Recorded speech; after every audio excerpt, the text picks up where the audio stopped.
I turn on the radio, which is my preference for catching up with the news. It is dominated by the behaviour of a movie mogul in America and his proclivity for women, and in the UK the media are giving the government a hard time over Brexit. On the face of it, it doesn't to me seem extraordinary that a man in the position of a Hollywood producer should use his power to take advantage of women. It almost appears to be a caricature. What does appear to have excited everyone is that apparently this has been going on for years.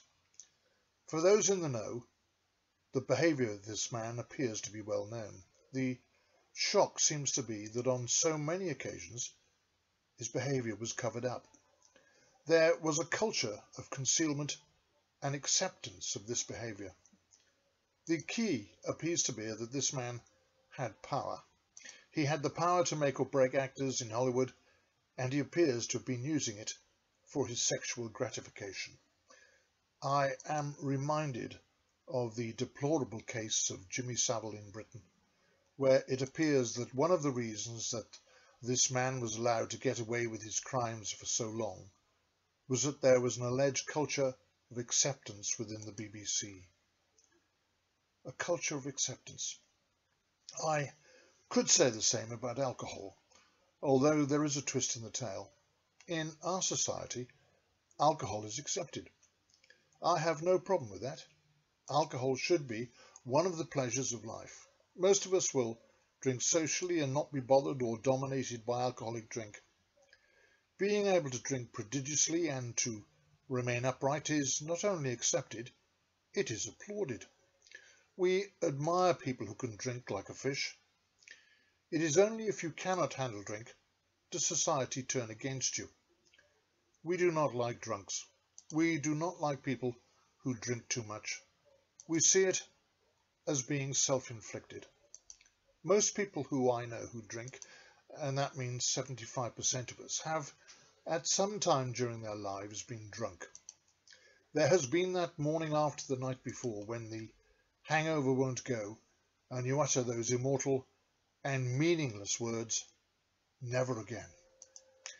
If I am speaking to a group and I ask if anyone has ever been drunk, there is no rush to present a show of hands. People are reluctant to admit it. To relieve the tension, I turn it into a joke by saying, "It's just me then." That usually gets a laugh and the moment is past.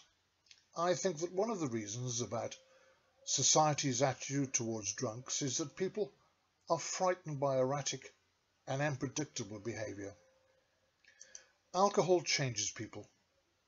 In my younger days, when I lived in London, I worked with a fellow who was the life and soul of the party.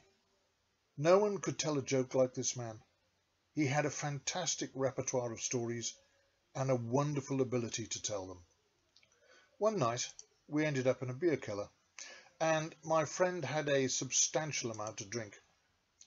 Someone said the wrong thing to him, and he became a wild man. If someone had filmed the event that followed, you would have thought that it was a Western movie where John Wayne was clearing out the bar. He wanted to take on every man in the place, and my memory is that we were both lucky to get out alive. From then on, whenever he called, I was busy. The problem remains that when an alcoholic needs help, they have already put up barriers which we are reluctant to breach. I hope it's not just me then.